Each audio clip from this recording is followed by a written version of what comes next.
Bonjour la communauté de Star Wars en direct, c'est Aude pour vous guider dans notre boutique. Oh, ce mash-up, il est parfait. Celui-là, c'est un incontournable. This is the way. Il est tout nouveau, tout chaud. Tu vas avoir la classe avec ça. Tous les vêtements sont disponibles dans différentes grandeurs, couleurs et modèles pour hommes, femmes et enfants.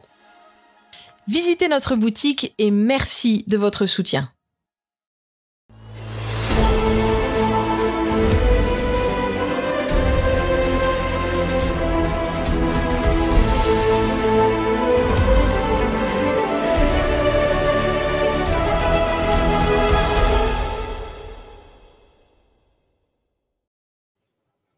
Bonsoir, bienvenue à Star Wars en direct, la voix du fandom Star Wars pour cette édition littérature qui sera consacrée à l'album paru chez Panini tout récemment sur le personnage de Sana Starros.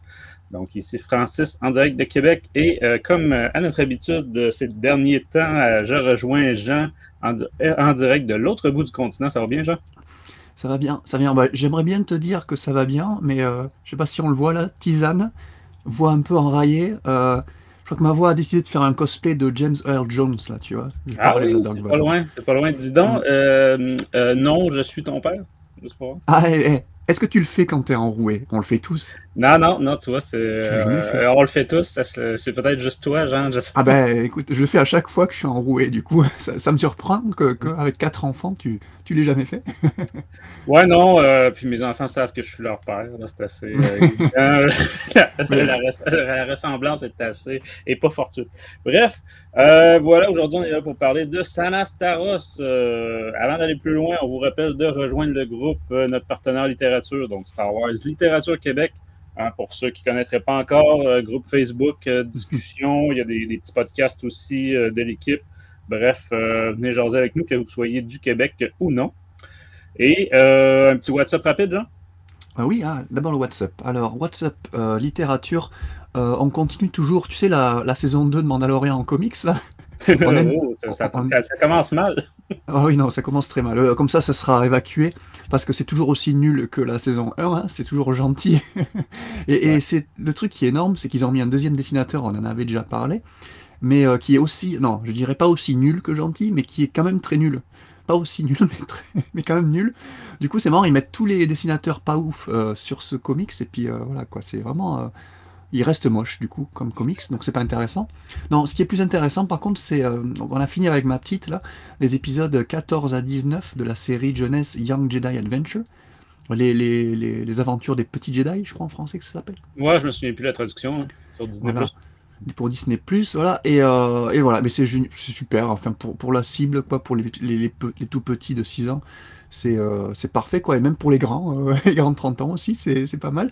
Moi, j'ai trouvé ça dans la continuité des 13 premiers épisodes, hein. Sauf que là, donc, on en avait parlé aussi, l'épisode 14, avec des personnages de la Haute République, des personnages de romans, donc l'Oden, t'as, comment il s'appelle, Bell Zettifar. Bell Zettifar, son chien Amber, ouais. Voilà, et ouais, c'est toute une intrigue sur bon là je spoil l'épisode, mais bon, on l'a tous vu, sur justement la chienne Belle qui s'est échappée dans la forêt, donc il faut que Belle et les jeunes Jedi la retrouvent et tout, c'était super cool. Et ce qui est bien, c'est que c'est la première fois qu'on les entend vraiment parler, quoi, parce que c'est des personnages qui n'étaient pas apparus, je crois, dans les audiodramas ou quoi, ou même pas en série ou quoi. Du coup, c'était très cool, et les voix sont super stylées, la voix de Belle, j'aime beaucoup. Et il y a l'épisode aussi 17 où le groupe de jeunes va se rendre sur le Starlight Beacon, là. Du coup, on voit le Starlight Beacon pour de vrai, pour la première fois en série, dans la série pour les petits, c'est marrant, enfin, je trouve ça rigolo. Donc très très bonne série. Ouais, et il y a... On croise aussi, comment il s'appelle, Maru? Voilà, Maru, oui, c'est ça, voilà. Estala Maru. Voilà. Le concierge un petit peu de la station qui... Ouais, c'est vrai que c'est un bon titre pour la fonction. Voilà, bref, aussi, avec la peau rouge là, qu'on voit beaucoup dans les comics, entre autres. Ouais, qui a une espèce de pic là. Et du coup, c'était très cool aussi de les voir pas en live, mais en animation, quoi. Donc, voilà, donc très très bien. Voilà, et là, on a presque fini tous les Lego Star Wars, là, mais on en reparlera plus tard. Excellent. On se refait les téléfilms, Lego Star Wars. Oh, OK. De mon côté, plein de petites choses, mais bon, certains les sachants sachent que pour aller avec les casques qu'on voit derrière moi, de mon côté, dans des armoires, là, des présentoirs Ikea, j'aime présenter le casque avec le pop associé au casque. Hein? Et c'est ça depuis que je m'étais procuré le Scout Trooper, juste ici, derrière moi. Donc, c'était l'été dernier, si je ne me trompe pas. Au printemps, peut-être quelque chose comme ça. C'était très difficile hein, parce que du côté de chez Funko Pop, il n'y a pas eu beaucoup. Il y a eu dans la toute première vague, là, vraiment les vieux. Il y avait eu un Scout Trooper. Et il y a celui que vous voyez à l'écran qui était une exclusivité là, des espèces de boîtes surprises de la marque Funko. Là, donc, il faut que tu t'abonnes puis que tu paies une fortune et que tu te ramasses avec plein de choses qui vont finir aux poubelles parce que tu vas faire avec ça. Et bref, voilà, j'ai réussi à trouver un prix raisonnable en Californie. Donc, pour agrémenter mon casque de Scout Trooper et faut avouer que ça a de la gueule, comme certains disent. Je le trouve très, très, très joli. Et évidemment, ça va tout de suite rappeler même à des gens qui ne sont pas des fans finis de Star Wars, c'est quoi ce casque-là? C'est quel personnage? Ça, dès qu'on le voit, en plus avec la moto jet, là, avec le speeder bike, on voit tout de suite la forêt d'Endor qui passe à tout à l'heure, etc. Donc voilà, pour le petit WhatsApp. Si je te demandais, Jean, côté émission récente, les auditeurs ont eu quoi à se mettre ou si c'est pas déjà fait, ils ont quoi à se mettre sous la dent? Alors, récemment, donc en littérature d'abord, on a eu notre review du roman Crimson Climb par Ike Johnston, qu'on a reviewé en compagnie de la très sympathique Juliane. Ensuite, toujours en littérature, pardon, on en a review le comics Yoda. Très bonne surprise aussi, comics Yoda. Exact. Sorti chez Panini là récemment, en début décembre. On a également fait l'émission annuelle des idées cadeaux, idées de fête 2023. Donc toute l'équipe française et québécoise vous présente un peu leur sélection de produits Star Wars pour les fêtes. Et donc en publication, en cours de publication, là, ça devrait pas tarder, je pense qu'il sera déjà peut-être publié au moment où cet épisode sortira peut-être, c'est le Star Wars Collector sur les figurines de 12 pouces, donc présenté par l'équipe française, donc Boba Fred et Seb, je crois. Oui, exact. Seb Galano. Donc, c'est ça sur les figurines de 12 pouces. Hein. Donc, bref, on ne l'a pas encore vu, comme vous voyez. On va le découvrir en même temps que vous. Excellent. Juste avant d'aller à l'Hyperespace, on va peut-être rappeler, si ce n'est pas déjà fait, de vous réabonner suite à la grande purge de méta, donc à nos comptes sur Facebook et Instagram, si ce n'est déjà fait. Et la nouveauté, c'est Star Wars en direct, présent sur le nouveau réseau Blue Sky. Nouveau, là, ça date de quoi? Le printemps 2023, je crois, le lancement du réseau. Et demandez-moi pas personnellement qu'est-ce qui fait que c'est différent d'un autre réseau. Je ne saurais pas vous le dire. Mais bref, j'ai cru comprendre que c'était une espèce de concurrent de Twitter, si on peut dire, mais peut-être beaucoup plus décentralisé là, et toutes sortes d'applications qui peuvent être ajoutées. Bref. Donc, si vous avez. Parce que là, en plus, j'ai cru comprendre qu'il faut être invité par des membres. Hein. Pour l'instant, sur ce réseau-là, c'est pas tout ouvert. Mais bref, si vous êtes déjà présent, venez nous faire un coucou, venez suivre Star Wars en direct sur Blue Sky. Est-ce que c'est ton cas, Jean? Est-ce que tu es sur Blue Sky? Pas encore, mais il faut savoir, j'étais pas déjà sur Twitter, donc... non, c'est ça, moi non plus. Je fais partie des gens qui ont toujours détesté Twitter depuis toujours. Ouais. Donc... Est-ce que c'est une question de génération? On est peut-être trop vieux pour ces conneries, je sais pas. C'est possible. C'est comme tout, hein, les modes passent, mais même Facebook, c'est rendu pour les vieux comme nous. Les jeunes, ils vont plus. Et dernière petite plug, si on peut dire, n'oubliez pas d'aller faire un tour sur la boutique. Noël s'en vient, ça peut être une excellente place pour des idées cadeaux. Bon, vous voyez, je porte un t-shirt, là, une création de Danny, comment on dit, un mash-up entre Star Wars et la série Yellowstone. Série à grand succès là, de Paramount, Amazon. Non, c'est Paramount. Hein? Bref, voilà, là, c'est le Tatooine Banter Ranch. Hein, Ceux qui ont suivi la série Yellowstone reconnaîtront tout de suite le logo. Tu les as tous? Mais là, c'est un t-shirt, hein, mais vous pouvez toutes sortes d'objets, de design, évidemment des tasses, des blocs-notes, puis pour tous les âges aussi, il y a des trucs pour hommes, pour femmes, pour enfants, pour bébés, etc. etc. Fait qu'allez faire un tour sur la boutique, juste à aller sur le site de Star Wars en direct sur l'onglet boutique. Voilà, fait que sur ça, Jean, on passe en hyperespace? Oui, it's a trap. Oh crap! Prepare to jump into hyperspace on my mark. All right, stand by.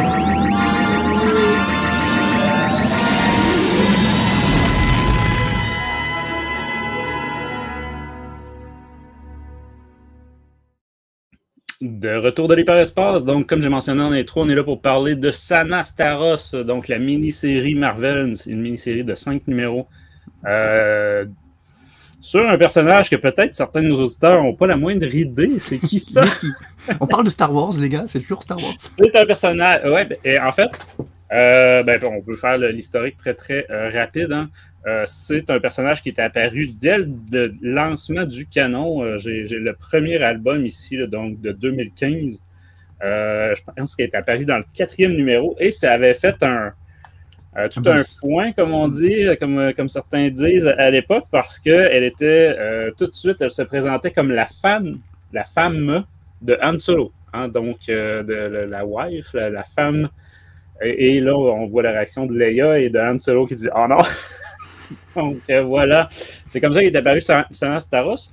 Mais il faut quand même mentionner que dans l'univers du comics, c'est loin d'être un personnage secondaire. Je suis allé vérifier là, pour l'émission. Et elle est apparue quand même dans, je crois que c'était 65-66 comics depuis le canon, là, depuis le lancement du canon en 2015. C'est quand même énorme pour un personnage secondaire. Parce que dans le fond, c'est ça, il est apparu beaucoup dans la série Star Wars, beaucoup dans la série Aphra. Il est apparu aussi dans des one-shots, toutes sortes d'autres histoires. Elle a travaillé avec Lando à un moment donné, mais elle était aussi dans le roman Last Shot. Je ne sais pas si tu te souviens, Jean, là, La Route d'honneur là, avait une petite apparition. Tu sais, c'était un roman qui avait comme 6 temporalités différentes. Là, fait que, bref, dans une des temporalités, là, il y avait Anne qui travaillait avec Sana. Et elle était, évidemment, elle était très présente aussi dans l'audio-drama du Docteur Aphra, où est-ce qu'on avait beaucoup... C'était quand même une reprise de comics, mais on avait beaucoup de valeur ajoutée là, de scènes, par exemple, quand il était à l'université, tout ça. Et c'est ça, Sana Staros et Docteur Aphra se sont connus à l'université. Fait que voilà, c'est un personnage ultra présent dans les comics. Donc, je pense qu'on peut dire qu'avoir une mini-série de 5 numéros sur elle, c'était mérité. Je veux dire, je crois que l'intérêt y était. En tout cas, moi, j'étais très content à l'annonce de cette mini-série-là. C'est un personnage, je ne sais pas pour toi. On va mettre sur la table nos attentes pour commencer. Écoute, comme toi, exactement comme toi, c'est un peu l'opposé de. On en parlait sur Yoda, où Yoda on n'attendait vraiment rien de l'annonce du comics. Et là, c'était l'opposé. Quand ils ont annoncé une mini-série Sana, j'étais au taquet parce que je sais pas si c'est ton cas aussi, mais c'est un personnage que j'adore beaucoup depuis son apparition. Et notamment... un personnage que j'aime dans pratiquement toutes les différentes séries ou situations. C'est pas une... on l'a pas précisé, là, ceux qui la connaissent pas du tout, c'est pas une chasseuse de primes, c'est une contrebandière. Comme Han Solo. Là, vraiment, là, toujours dans des plans foireux. Là, mais c'est ça, aux côtés de Han, aux côtés de Lando, du Docteur Aphra, etc. Et moi, c'est surtout du côté justement du Docteur Aphra que je l'apprécie énormément, vu que c'est son ex-copine, hein, du coup, elles étaient en couple au temps de l'université, et ça s'est pas très bien passé, comme d'habitude avec Aphra, généralement, et donc elles sont séparées, et là, la deuxième série d'Aphra qui a repris en 2020, si je dis pas de bêtises. Oui, 2020. Voilà, a vu revenir Sana en tant que personnage récurrent, même quasiment personnage principal, en compagnie de Aphra, quoi. Donc le duo, on suivait le duo pendant toute la série Docteur Aphra. Donc c'était super cool. Et là justement, cette mini-série en comics là reprend juste après leur nouveau break-up, comme si on peut dire, à la fin du tome 5 de Docteur Aphra, si je dis pas de bêtises, où les deux personnages se séparent encore une fois. Et donc, Docteur Aphra continue ses aventures dans ce qu'on verra le tome 6 de Docteur Aphra, seul. Et Sana Staros s'en va de son côté pour vivre les aventures qu'on va raconter ce soir dans ce tome-là. Ouais, c'est ça. Je mentionnais, moi, c'est un personnage qui fait très Star Wars. je trouve. Ah oui. Vraiment, là, typé Star Wars. Tu sais, c'est Loïc qui revenait souvent avec l'aspect quand il disait « J'arrive pas à me le figurer à l'écran. » Alors que ce personnage-là, je trouve, c'est parfaitement un vrai personnage de film de la trilogie originale. Tant dans ses... tu sais, c'est toujours un personnage dans l'action. Fait que... oui, un peu un pendant féminin de Han Solo, mais beaucoup plus... c'est plus complexe que ça. C'est pas aussi grossier que ça. Et fait que c'est ça. Moi, ce personnage, j'ai toujours apprécié. J'étais content de l'avoir.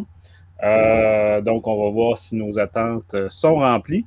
Peut-être avant de te demander résumer ce qu'il y a dans cet album-là, je vais peut-être afficher à l'écran les specs, comme on dit. Donc, l'album est sorti récemment chez Panini. Donc, c'est les comics 1 à 5, 128 pages pour 18 €.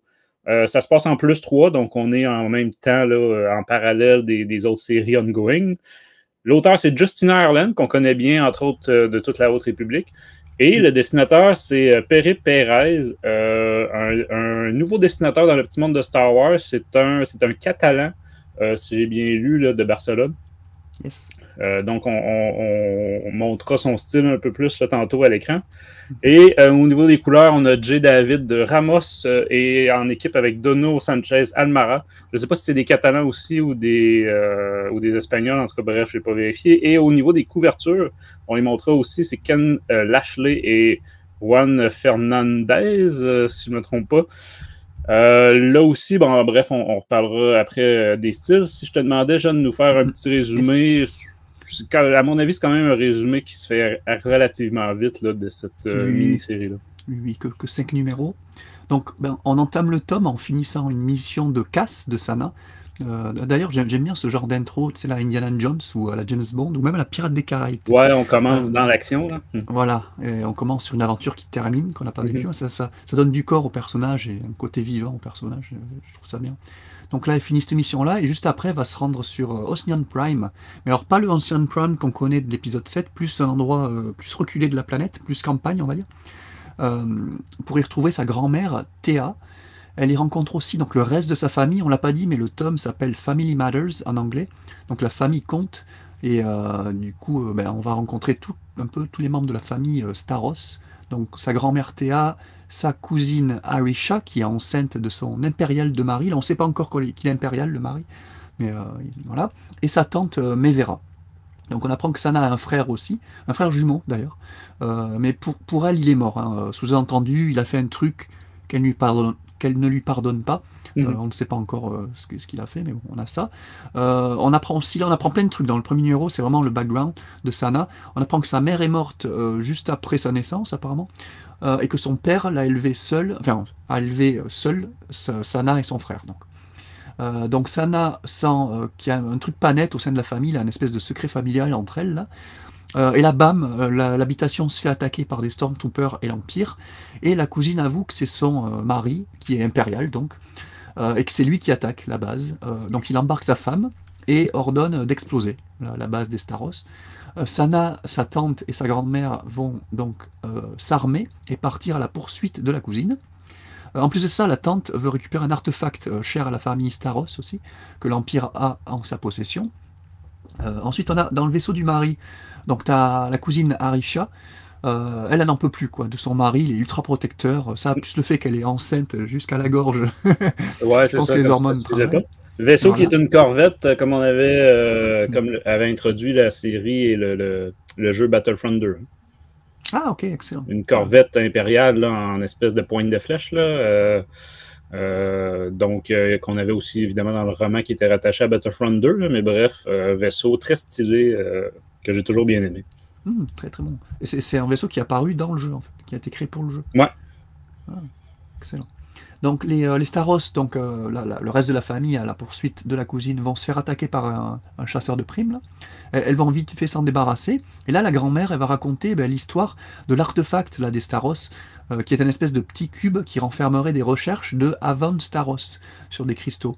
Et Avon, c'est une ancêtre donc de Sana du temps de la Haute République. On en parlera un peu plus tard. Elles vont chercher de l'aide auprès de Deva Lompop. Là, pareil, Deva, c'est un personnage qu'on connaît un peu dans les comics maintenant. C'est un personnage qui commence à revenir. espèce d'alien verte avec des plumes sur la tête, là, et une bouche à la serpent. Là. Donc, un personnage très comique, hein, faut avouer. Ouais. Ouais, exactement. Oh, mais qui serait très cool à voir à l'écran. Ça serait quand même une race impressionnante à voir au petit, au grand écran. Je ne sais pas si Loïc il approuverait, je ne le verrai jamais en live action, et moi c'est justement ce genre de design que j'aimerais trop voir dans une série Afra avec Sana et elle, ça serait trop top. Quoi. Bref. Donc on apprend que le frère jumeau de Sana est aussi impérial, d'où sa haine pour son frère, et c'est lui qui aurait volé l'artefact d'Avon, Staros. Pour gagner les faveurs de Deva, donc les Staros vont devoir participer à une mission avec elle et son crew. Elles vont aller libérer un rancor dans une espèce de zoo intergalactique. Là. La grande-ma Staros va se faire kidnapper par le bounty hunter d'avant. Lui, en fait, il veut la prime mise sur la tête de la tante Staros. Donc il capture grande-ma pour les faire marcher, pour pratiquer un échange avec la tante. En attendant, la cousine elle est toujours dans le vaisseau et son mari... est toujours dans le vaisseau de son mari, à la recherche de l'artefact. Donc elle a en quelque sorte un petit peu infiltré le vaisseau pour essayer de chercher l'artefact. Et là, bam, elle tombe sur Fel Staros, donc qui est le frère jumeau de Sana. Donc un impérial. Ensuite, on a un petit flashback de comment Fel est devenu impérial. Donc Sana l'aurait abandonné, entre guillemets, pour aller à l'université. Le gars a mal vécu la séparation, il a mal tourné, il est devenu loyal à l'Empire. Donc, voilà. Okay. Ouais, on en reparlera, mais j'ai trouvé ça tellement... tellement mauvais comme raison. Je pense qu'on est sur la même longueur d'onde, ça va être intéressant. L'échange entre Tata Staros et Grandma Staros se passe mal et tourne en fusillade. Tata est blessée. Sana est confrontée à son frère qui la shoot, mais qui est sauvé in extremis par Deva qui prend le tir. En plus de la Grandma, là, la Tata aussi se fait embarquer par le brother, par le frère, et donc par l'Empire. Dans le vaisseau impérial, elles rejoignent la cousine qui va accoucher dans peu de temps, donc réunion familiale au sein du vaisseau impérial là, pour l'accouchement. Et le dernier numéro, donc une petite bataille spatiale là, dans l'espace avec Sana et Deva et son crew à Deva qui vont infiltrer le vaisseau impérial du frère et du mari connard. Donc. Grosse fusillade pendant que la cousine accouche. Le mari est appréhendé, Sana va récupérer l'artefact, mais en chemin est confrontée une fois de plus à son frère. Cette fois, c'est Sana qui va shoot first, qui va le blesser, et qui va l'envoyer, le balarder dans un escape pod, là. Ah, j'ai pas les noms en anglais. Capsule de sauvetage. Ouais. De sauvetage, voilà. Avec le mari, d'ailleurs. Donc le mari et le frère vont les deux se faire envoyer là-dedans. Sana va retrouver sa cousine avec les deux bébés, donc 2 filles, et l'artefact que Sana va détruire direct. Donc voilà, tout est bien qui finit bien. La famille est réunie, les bébés vont bien, tout ça. Et un petit épilogue nous montre le frère et le mari dans la capsule qui jurent de prendre leur revanche, voilà, en mode grand méchant. Donc voilà. Donc, c'est ça, c'est très ouverture vers une éventuelle suite. Ouais. Et au passage, Sana qui s'est fait un nouveau crush, si on peut dire, là, pour essayer d'oublier Afra. Donc, en une c'est quoi dans cette race-là, une Pantorienne? Pantorienne, ouais. La race que George Lucas jouait lui-même là, dans La Revanche des Sith, là, en bleu. Ouais. Donc il fait partie du crew de Deva. Donc, ouais, exact. Fait que voilà pour cette histoire qui, comme vous voyez, se résume relativement facilement. C'est chicane de famille. On va résumer ça à ça. Tu veux qu'on aborde quoi en premier, Jean? Plus graphique, plus histoire? On peut commencer par le scénario, comme d'habitude. Scénario? Ouais. Écoute, ça va être très curieux de ton avis. J'ai l'impression que tu vas peut-être avoir un meilleur avis de l'album que moi. Déjà, on peut parler. Justina Erlen, l'auteur, s'est rendu une habituée. Entre autres avec la Haute République, là, donc, mais pas que. Une habitude de Star Wars. Elle a fait des choses que j'ai beaucoup appréciées. Par exemple, elle a créé le personnage de Vernestra Rwoh dans qu'on va même voir dans la série Acolyte, c'est ça? Acolyte, c'est ça. Qui est une des prochaines séries là, en 2024. Mais au-delà de ça, je dois avouer que depuis quelques temps, c'est vraiment la pente fatale. Là.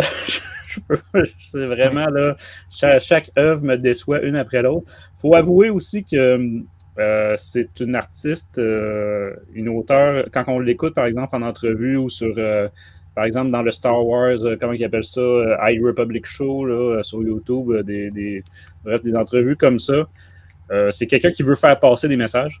Et dans cet album-ci, ça se ressent énormément, je trouve, ou en tout cas, elle est allée choisir vraiment des thèmes qui feraient grandement plaisir à des militantes féministes très engagées.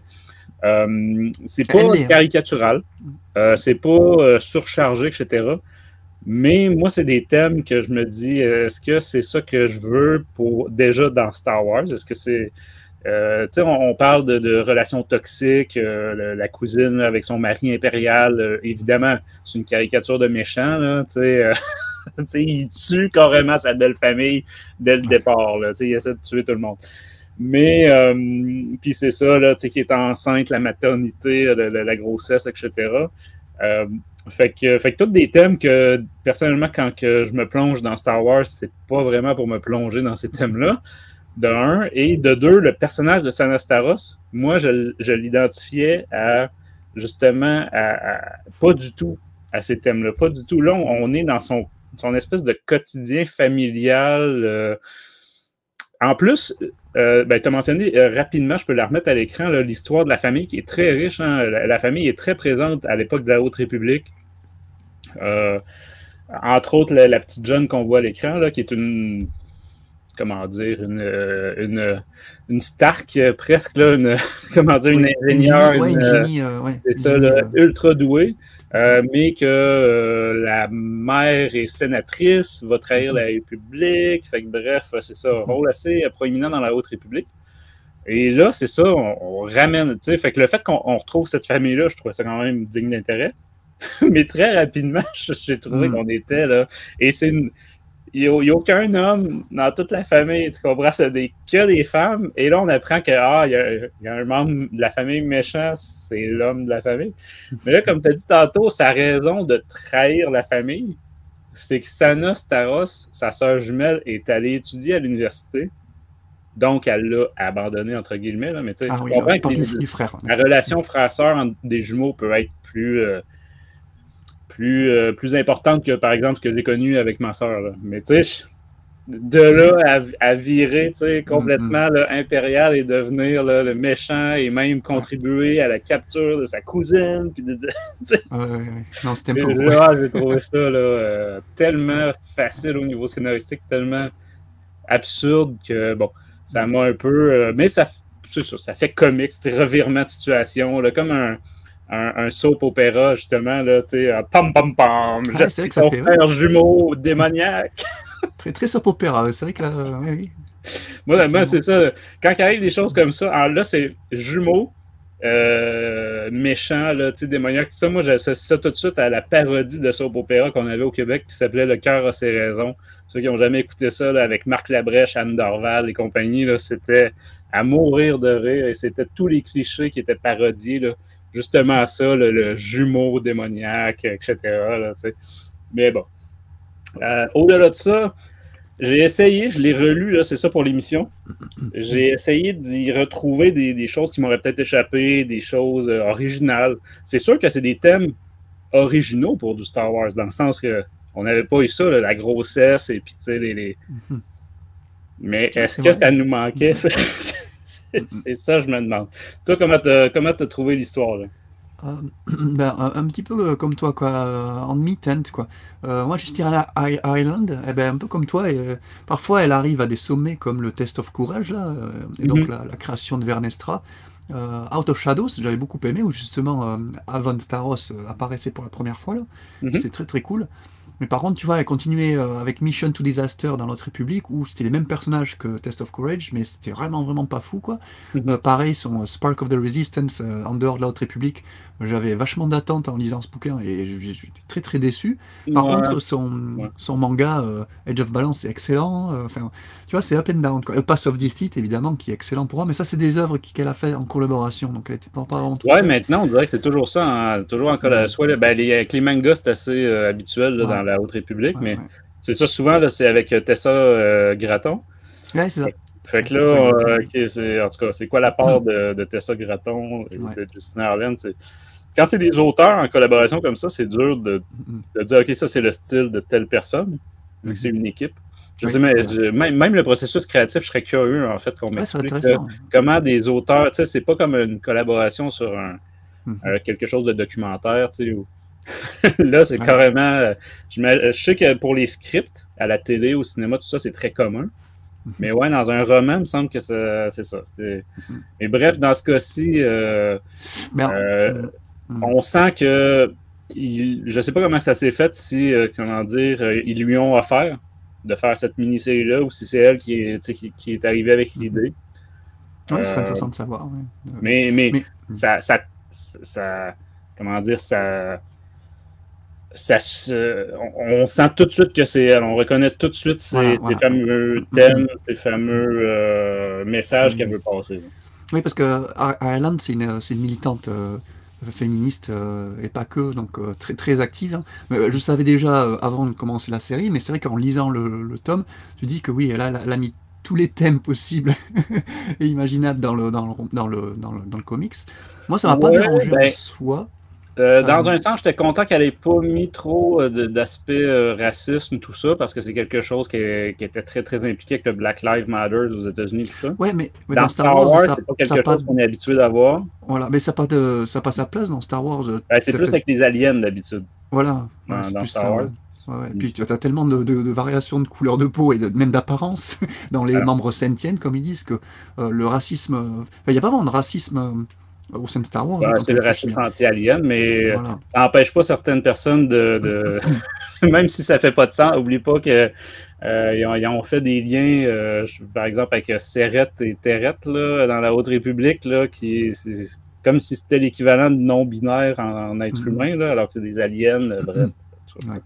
Bon, en tout cas, moi, tous ces messages-là, moi, ça m'a pas dérangé plus que ça. Moi, ce qui m'a le plus dérangé dans son scénario, c'est son écriture qui est complètement à côté de la plaque, quoi. Moi, voilà, un truc que je trouve mais vraiment naze de chez naze dans le scénario, c'est d'où la sœur, la Arisha, une Staros, donc c'est une famille de gros badass, tu vois, à la base, elle s'est entichée d'un impérial déjà.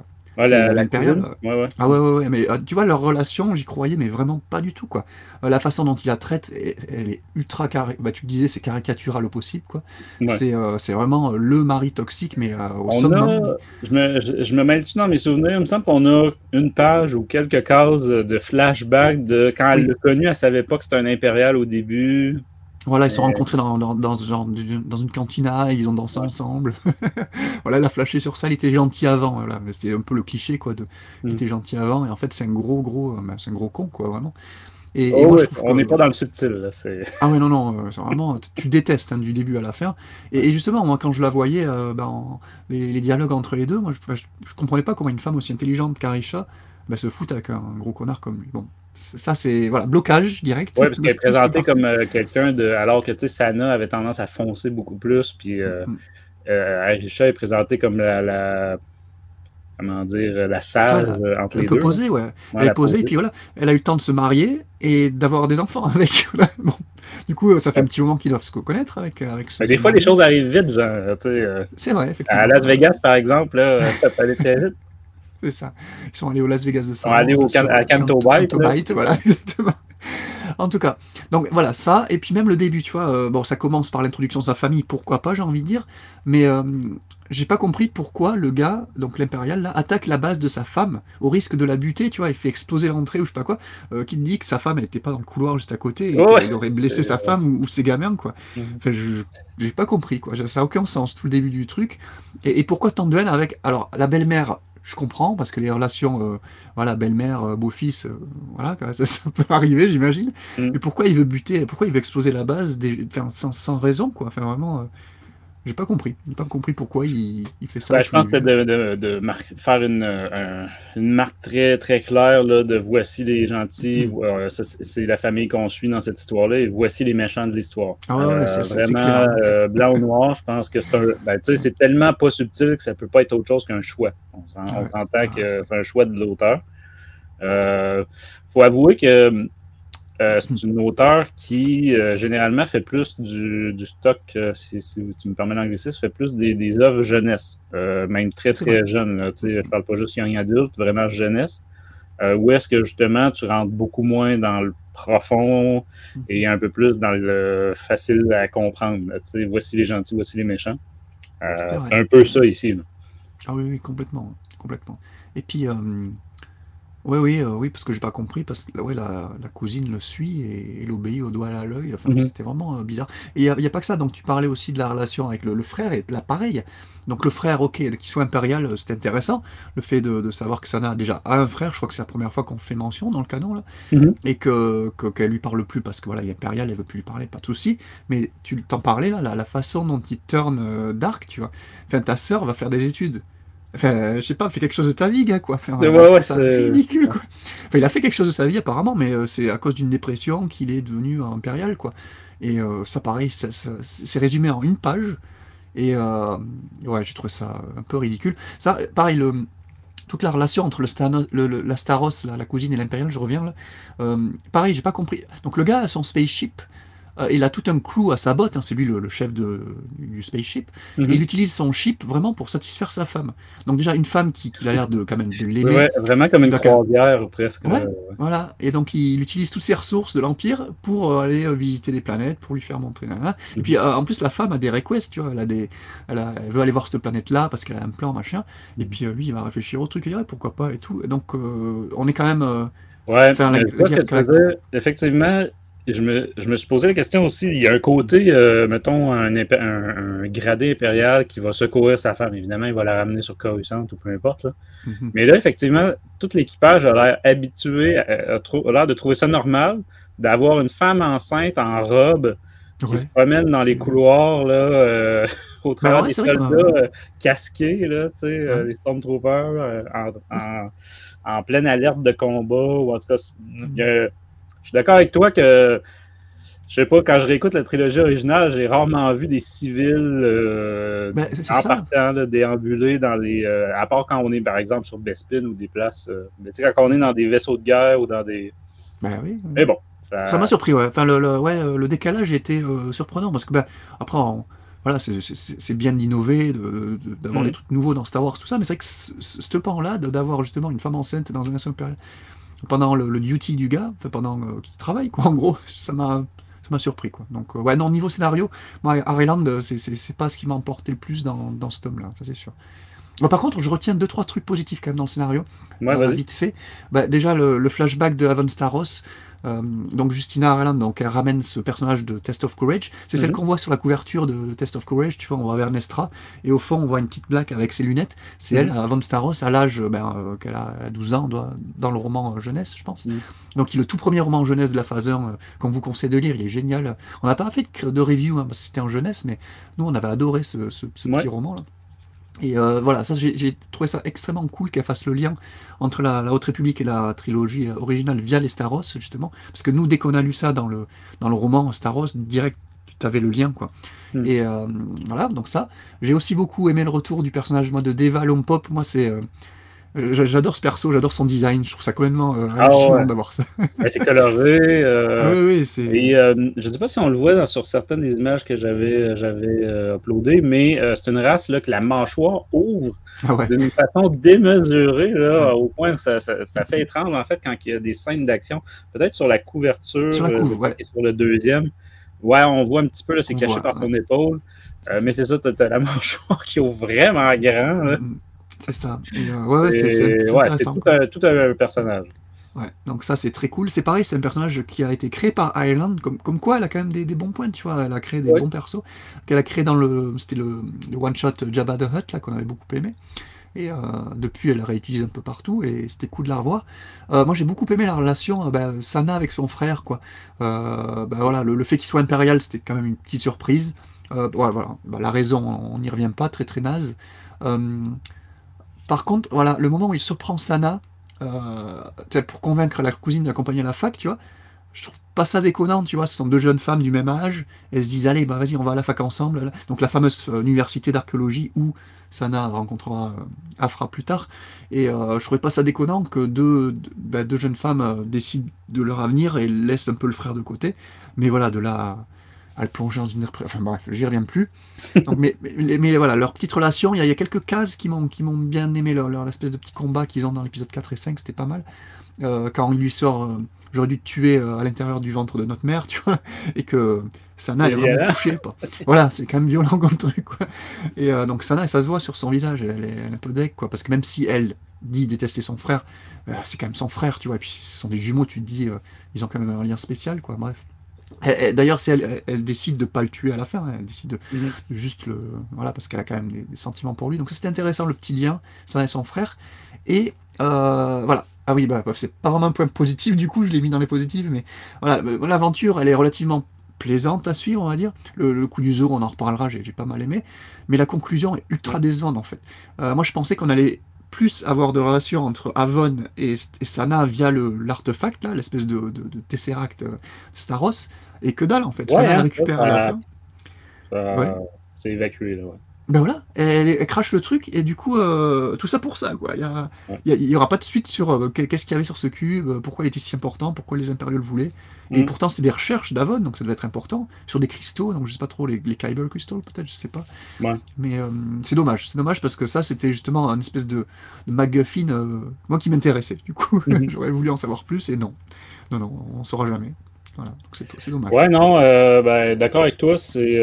Après ça, c'est des choix. Là. Je comprends que c'est une mini-série en 5. On peut pas non plus là, prolonger ça à profusion. Tu as mentionné l'espèce de zoo aussi. Là. Bon, on va avoir Sana qui va chevaucher un Rancor, comme on a vu dans la série le livre de Boba Fett, mais comme on avait déjà vu dans d'autres comics. Là, c'est pas une nouveauté. C'est pas nouveau, non. Non, c'est ça. Mais c'est ça, c'était sympathique. Comme tu dis, c'est relativement fluide, ça passe vite. Moi, c'est sûr que c'est ça. J'ai mentionné pour ce personnage-là, je me serais attendu à plus, je sais pas, quelque chose par rapport à un cambriolage, par rapport à un plan, là, comme on voit souvent dans les Afra, comme on voit d'habitude avec Sana Staros. Oui, là, c'est très, très peu de ça et beaucoup d'improvisation, puis ça explose de partout, puis revirement de situation, etc. Là. Ouais. Donc, voilà. Déçu, vraiment pas impressionné du côté du scénario. Non. Et justement, on avait une attente tellement énorme pour ce personnage-là, que notre déception est à la mesure de nos c'est ça, c'est qu'on a eu beaucoup mieux avec elle. Même dans je me souviens, il y avait un annual consacré à elle. Il y avait Luc aussi présent, je me souviens bien, c'était très bien. Fait que tu sais, c'est ça, déjà souvent les one-shots, c'est loin d'être extraordinaire. Là, on a eu plein de choses de qualité avec ce personnage-là. Là, on a une série en 5 et c'est décevant. Bon, fait que ça vient juste ajouter à la déception. Là. Puis côté graphique, écoute, je suis curieux d'avoir ton avis. Je te laisse y aller. Ben voilà, bon, alors c'est Pele Pérez, comme tu as dit, j'adore son nom, Pele Pérez. Donc lui, ça se retient facilement, ça c'est sûr. Ouais. Donc lui, il avait juste fait le one-shot Révélation l'an dernier, là, l'espèce de comic crossover qui réunissait toutes les séries en 30 pages, là. Donc qui était sympathique, moi j'avais bien aimé. Il faisait le lien entre Crimson Reign et In Empire. Je crois que Panini l'a déjà publié dans un de ses reliés souples, là. Mais... donc c'était très cool, et moi voilà, c'est le point fort de ce comic, je trouve. J'ai adoré son style, ultra dynamique dans les scènes d'action. Les scènes d'action, c'est vraiment ce que j'ai adoré lire, quoi. Les batailles spatiales, les gunfights, c'est super stylé. Les designs, notamment de Sana, moi j'ai adoré. Sana, elle est juste magnifique, elle est sublimement bien dessinée, j'ai trouvé. Les autres persos aussi, mais particulièrement Sana, tu vois, c'est bien appliqué, et c'était super cool, quoi. Par contre, il lui fait prendre des pauses pendant les scènes d'action un petit peu grotesques, on va dire. Mais je sais pas, dans le feu de l'action, dans un comics, ça passe, quoi. Donc gros point fort, gros coup de cœur, c'est les dessins. Ouais. Et toi, t'as bien aimé ou comment? Ah, allô. Pardon, petit problème de son. Donc, je disais tout à fait d'accord avec toi. Perso, là, j'ai aucun négatif à redire. Je vois de quoi tu parles au niveau de ces pauses, parfois, là, cartoon un petit peu, là, mais globalement, c'est magnifique. Super duo aussi avec le coloriste. Je montre un exemple à l'écran là, avec des flammes, l'éclairage sur la peau des personnages. Là, regardez au niveau... du nez de... C'est quoi le nom déjà de cette chasseuse de primes-là? Je me souviens jamais. Deva? Deva, c'est ça? Deva? Oui, la verte. Deva. Même chose vers dans les derniers numéros, là, on a l'autre personnage, on a des ambiances un peu différentes. J'ai pas leur rencontre, là, mais bref, ils vont souvent dans des bars, des cantinas, fait que ça varie beaucoup d'une place à l'autre. Non, c'est ça, moi, vraiment rien à redire. On n'a pas mentionné tantôt dans le résumé, hein, tu disais qu'on est sur Osnian Prime, mais comme tu as dit, on n'est pas dans la partie, on va dire, urbaine. C'est comme si c'était des villes marines flottantes là, ou quelque chose comme ça, là, au milieu de l'océan. Fait que bref, plein de designs comme ça intéressants. De l'alien à profusion. C'est Tom qui serait content. Ah oui, oui. Un environnement nordique aussi que j'ai bien aimé. Ça faisait très, très réaliste là, avec les manteaux de fourrure et tout ça. Oui, ils ont un passage dans une planète enneigée. Ouais. Un petit, quand on est dans du flashback, on a un petit côté, comment dire, pas grisé, hein, mais en tout cas, j'ai trouvé ça très réussi. On change de style un peu là, pour montrer qu'on est, même quand des fois c'est juste une case, on en a un à la fin, là, une espèce de souvenir de Afra. Tu sais, fait que c'est ça qui identifie tout de suite là, qu'on est dans des pensées, on va dire. Là, fait que bref, non, c'est ça. Moi, rien à redire. Un style que j'aime beaucoup. J'espère qu'on va le retrouver, en fait. Pérez, je garde ça en tête. Et comme je disais, le nom est facile à retenir. Là, mais j'espère qu'on va le retrouver avec le duo de dessinateurs aussi. C'était vraiment très réussi. Oui.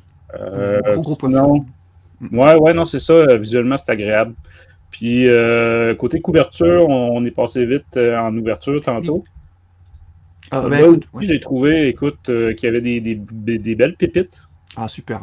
Franchement, celle que tu mets là, voilà, la numéro 1, c'est juste voilà, le portrait de Sana qu'on aura en miniature, je crois. C'est superbe, enfin, c'est magnifique. Il n'y a pas de mots. En plus, avec les espèces de planètes, là, l'espèce de lance flare, machin, qui fait très Star Wars aussi, j'adore les cheveux. Ouais, non, c'est ça. Comme tu disais, là aussi, on est dans le dynamisme. C'est coloré, ça nous vend tout de suite qu'il va y avoir de l'action à profusion, etc. La 2, c'est ta préférée aussi, non? Ouais, je dirais la première et la deuxième. Là, c'est pour ça aussi que j'étais un peu surpris que Marvel et Panini ait opté pour la numéro 5 là, comme couverture de TPB ou Panini d'album 100%. Parce que c'est celle, je comprends que c'est celle où on voit plus les personnages principaux. Mais je sais pas, c'est la plus. Pour moi, c'est une des plus drables. Donc, bref. Pareil, mais je comprends le movie éditorial. Ouais, tu vois la famille, tu vois le vaisseau, tu vois ça là en gros plan. Ça résume vraiment le tome. En plus, c'est Family Matters, donc du coup, tu vois ça fait bien. C'est vrai, en ce sens-là, effectivement. Mais comme toi, moi, les deux premières, c'est mes préférées. Celle avec le 4 là, avec son frère, bon, je la trouve ok, sans plus. Et voilà. Mais non, la deuxième avec Deva, c'est justement celle-là qu'ils ont utilisée en 4e de couverture, du coup. En VO, j'imagine en VF aussi. Du coup, on peut le supposer, ouais. La 3 avec la Rancor, c'est pas mal. Ça annonce la couleur du numéro qui se passe dans un zoo. Elle est très jolie, mais j'aime bien. Encore une fois, ils ont mis des espèces de sphères, là, de planètes soleil, je sais pas trop, comme sur la cover. Là. Je trouve ça superbe, quoi. J'adore ce petit truc stylé. Là. Donc ouais, ça va. Mais c'est vrai que les deux premières sont magnifiques, quoi. Très très bon. Puis, est-ce que c'est des couvertures variantes que je voyais que tu avais ajoutées? Ah, attends, mais je vais en rajouter là, si tu veux. Il y en avait quelques-unes que j'avais envie de discuter. Mais parce qu'il y en avait quelques-unes de très sympas. Ah non, là aussi, on était dans le fameux zoo, là, comme on disait avec le Rancor. Et toutes sortes d'autres bestioles, comme vous voyez à l'écran. Ouais, l'épisode du zoo, on pourrait en parler. Moi, c'est un passage qui m'a beaucoup plu, parce que déjà, on voit énormément de bestioles de l'univers Star Wars.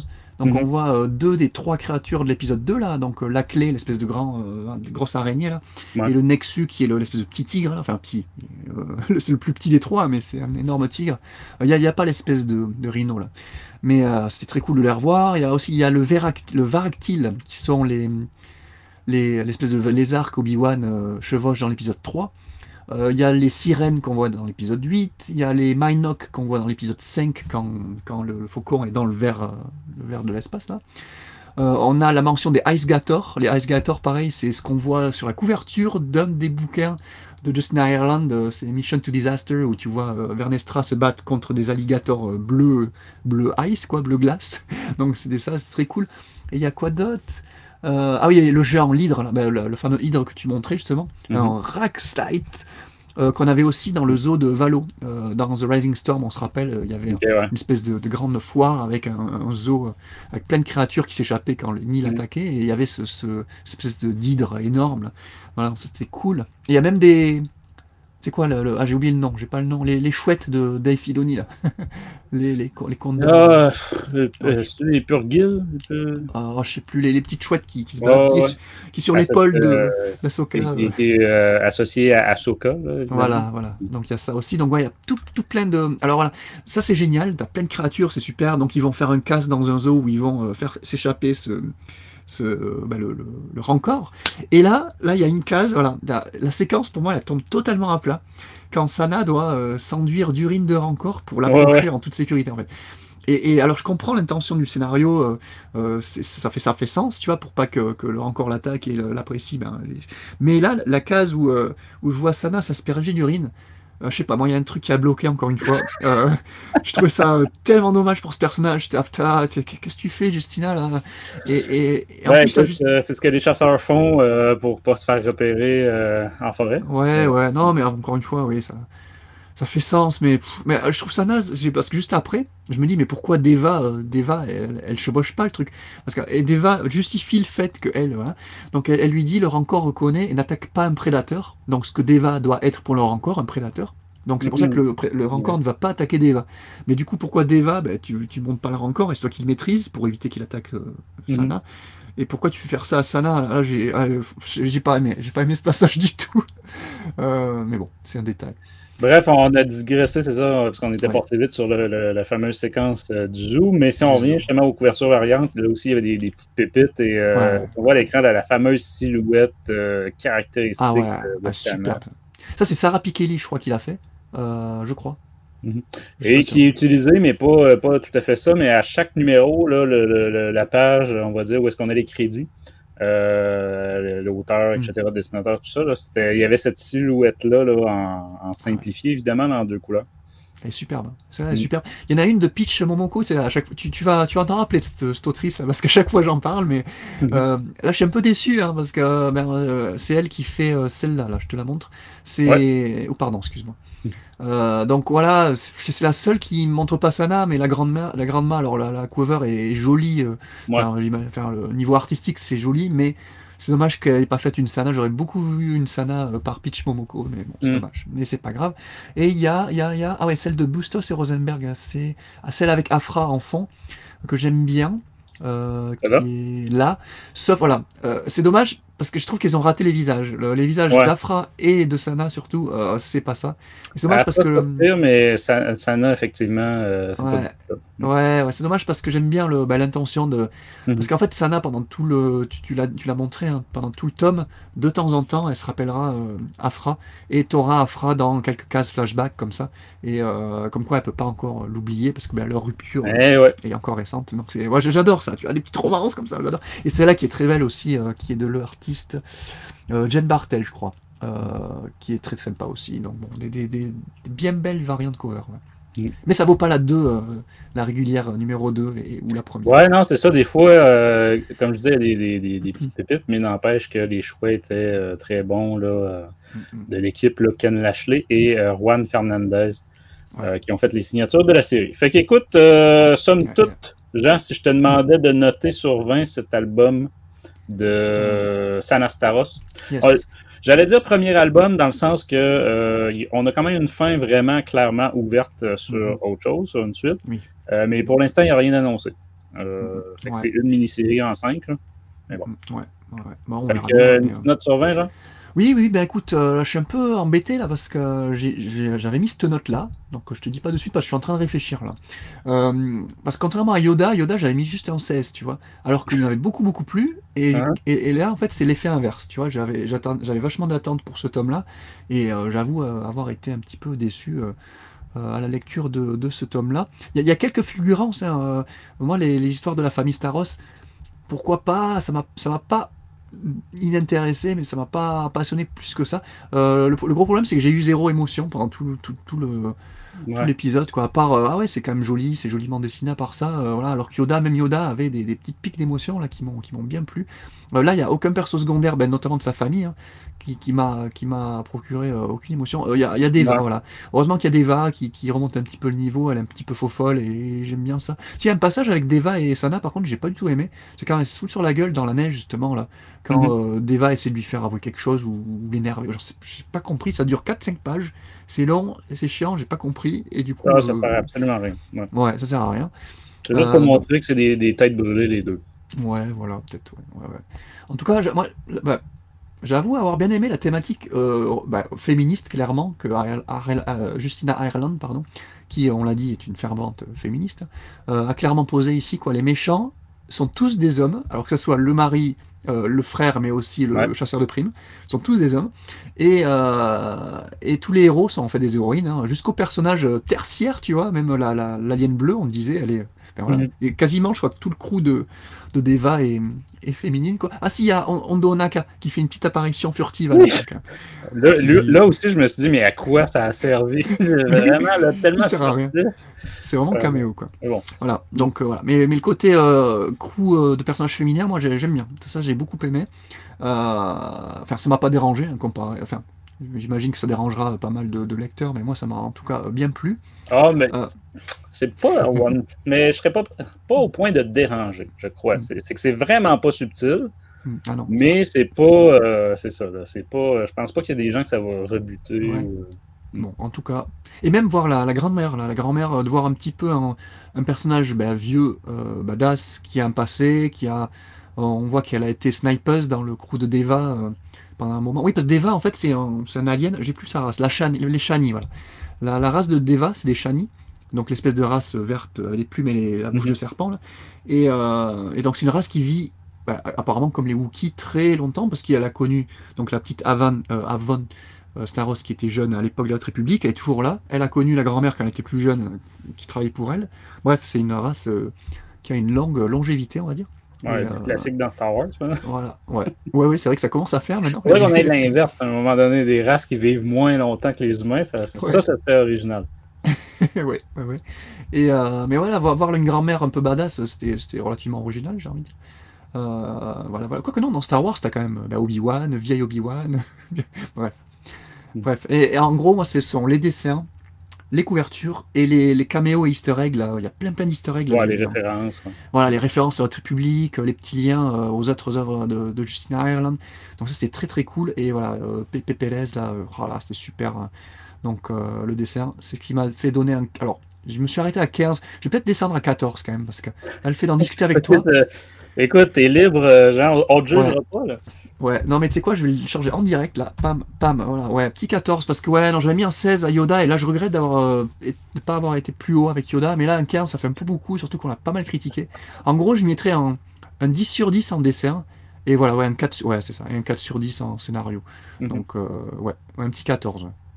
Voilà. Ouais, je vois ce que tu veux dire. Moi aussi, c'est ça. Je fais pas de système là, de votation, par exemple, moitié dessin, moitié scénario.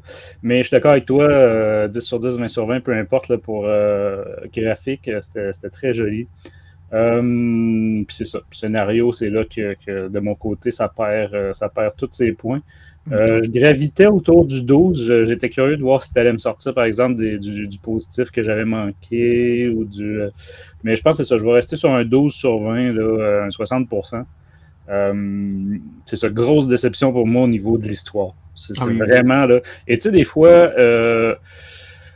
une première approche, nos attentes nous ont gâché un peu notre premier contact, là, mais à force par exemple, de relire ou de réécouter, par exemple, moi, je me souviens, Rogue One, j'avais été déçu à mon premier visionnement, et dès la deuxième fois en salle, j'étais allé le voir 2 fois en salle, dès la deuxième fois, là, je me mettais à apprécier plein de choses. Cette fois-ci, c'est pas le cas. J'ai eu beau relire, je suis désolé, ça m'a pas magnifié le tout. Là. Fait qu'on va rester sur un 12 sur 20. Donc, mes personnages, quand même, ceux qui ne le connaîtraient pas du tout, ben écoutez, découvrez-le, c'est un personnage qui gagne à être connu. Lisez Dr. Aphra. Là, JF, il shut down. Oui. Ouais, si vous avez apprécié, par exemple, des autres, entre autres en français, là, chez Lizzie, de plus en plus, là, les Français découvrent des audiobooks, audiodramas. Si vous avez apprécié, là, il n'a pas été traduit, mais l'audio-drama de Dr. Aphra était vraiment excellent. Ah ouais. Excellent. Une grosse plus-value là, par rapport à ce qu'on avait dans les comics. Beaucoup de stocks supplémentaires, mais aussi juste juste de la manière que c'était acté, là, les réactions, tout ça, le personnage d'Aphra vraiment bien caractérisé. Et c'était la seule fois qu'on l'entendait aussi, parce que c'est un personnage qui était exclusivement là, comics jusque-là.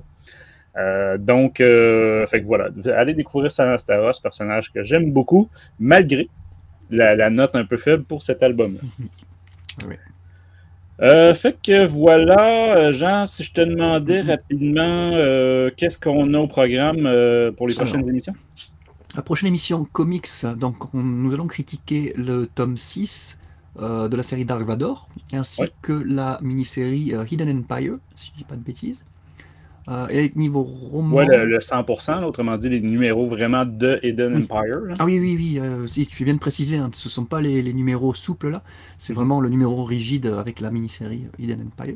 Et en roman, là on est en train de préparer notre prochain gros roman qui est Eye of Darkness, qui sortirait mais un peu plus tard, peut-être après les fêtes, je ne sais pas. Ouais, peut-être juste après les fêtes, là, avec, entre autres avec le retour de Cécilie aussi, de retour des études, un peu comme Sana. Là. Nous, on n'est pas devenu impérial là, à cause de cette séparation-là. Mais, fait que, ouais, puis c'est ça, il y avait le Star Wars numéro 6 qu'on pensait faire aussi, mais on ne sait pas trop, la publication a été reporté au mois de mars prochain du côté de chez Panini. Je n'ai pas compris pourquoi, là, mais bref, il était censé sortir en même temps que les autres en décembre. Fait que voilà pour ce qui est des prochaines littératures. Et pour le reste, je sais qu'il y a des choses en travaux là, au niveau des épisodes collector. Je me demande s'il n'y a pas une musique aussi qui est en travaux du côté de Fred et Aude. Bref, c'est ça, des petites surprises là, qui s'en viennent pour vous ici et là. Donc, écoutez, c'est sur ces bonnes critiques quand même qu'on va conclure cet épisode de Star Wars en direct littérature. Comme toujours, si vous avez des suggestions, des commentaires, n'hésitez pas à nous en faire part sur les différents réseaux. Entre autres, Facebook, hein, on peut jamais le dire assez, mais vous abonner, vous partagez la cloche, tout ça, les commentaires, c'est très important pour le référencement. Puis comme je disais tout à l'heure, on vous invite à venir nous faire coucou, nous suivre, tout ça sur le nouveau réseau Blue Sky, donc à swndirecte.bsky.social. Donc, voilà. Il me reste juste à vous dire que de la part de toute l'équipe, merci d'avoir été à l'écoute de Star Wars en direct, la voix du fandom Star Wars depuis plus de 20 ans, et que la force soit avec vous. Ciao! Star Wars en direct remercie ses partenaires Mint Inbox, Planète Star Wars Universe, le groupe Star Wars Geeks Québec, la boutique Kaya et la convention Génération Star Wars et Science-Fiction.